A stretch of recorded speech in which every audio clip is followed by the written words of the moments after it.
JEPYQ some பண்ணலாம் பாருங்க. கைனமெடிக்ஸ் டாபிக்ல இருந்து a parachute after bailing out falls 50 meter without friction. When parachute open, it decelerates at 2 meter per second square. He reaches the ground with a speed 3 meter per second. What height did he bail out அப்படின்றாங்க. இப்போ வந்து இங்க parachute வந்து drop பண்றாங்க. Initial velocity 0 ன்னு வச்சுங்க. இப்போ இது கிரவுண்ட்ல இருந்து எவ்வளவு ஹைட்ல இருக்குன்னா क्वेश्चन கேக்குறாங்கப்பா.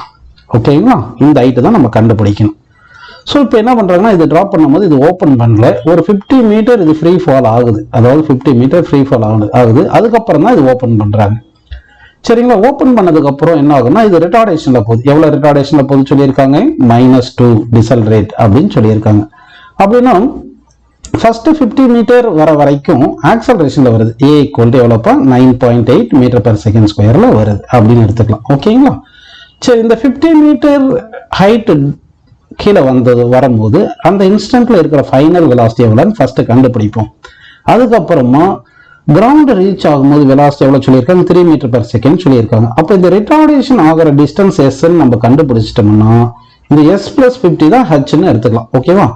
சரி, இந்த எஸ் கண்டுபிடிக்கிறதுக்காக இந்த வெலாசிட்டி கண்டுபிடிப்போம். 50 மீட்டர் டிராவல் பண்ணதுக்கு அப்புறமா எவ்வளோ வெலாசிட்டி இருக்குன்னு பார்ப்போம். அதுக்கு என்ன பண்ணலாம்? v² - u² = 2as அப்படின்னு எடுத்துக்கலாம். சரிங்களா? அப்போ இனிஷியல் வெலாசிட்டி 0ன்னு எடுத்துக்கலாம். ஃபைனல் வெலாசிட்டி v = என்ன வந்துடும் சொல்லுங்க?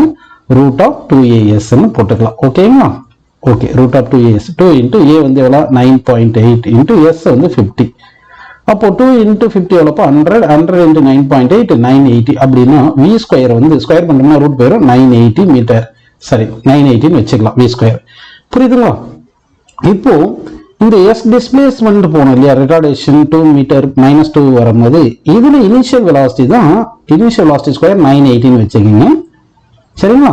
ஃபைனல் வெலாசிட்டி 3ன்னு வச்சுக்கலாம். இப்போ என்ன பண்ணலாம்னா final velocity square minus initial velocity square = 2as ன்னு எடுத்துக்கிறீங்கன்னா அப்போ S = final velocity square minus initial velocity square by 2a அப்படின்னு போட்டுக்கணும். சரிங்களா? அப்படி போட்டீங்கன்னா என்ன வருது பாருங்க? S = final velocity square 3 square போடணும். 9 மைனஸ் இனிஷியல் வெலாசிட்டி ஸ்கொயர் 980, இங்க 980 வந்திருக்கு. ஓகேவா? Divide by 2a. 2 × a என்னது? -2ன்னு போட்டுக்கலாம். ஓகேவா? இப்போ 980ல 9 கழிச்சோம்னா 971, மைனஸ் மைனஸ் கேன்சல் ஆயிரும். அப்போ 971/4 இது ஆல்மோஸ்ட் = 243ன்னு எடுத்துக்கலாம். அப்போ h வேணும்னா என்ன பண்ணும்? இந்த S+50, அதாவது இனிஷியலா 50 மீட்டர் கீழே விழுந்திருக்கு. S வந்து 243, அப்போ 243 + 15 எடுத்துக்கலாம். ஓகேங்களா? அப்போ என்ன வரும் சொல்லுங்க? 293 மீட்டர் அப்படி கிடைக்கும். ஸோ இப்போ ஆன்சர் என்ன கிடைக்குது பாருங்க? ஆன்சர் வந்து டி ஆப்ஷன் கரெக்ட், 293 மீட்டர் அப்படின்னு நம்ம ஆன்சர்ல எடுத்துக்கலாம்ப்பா.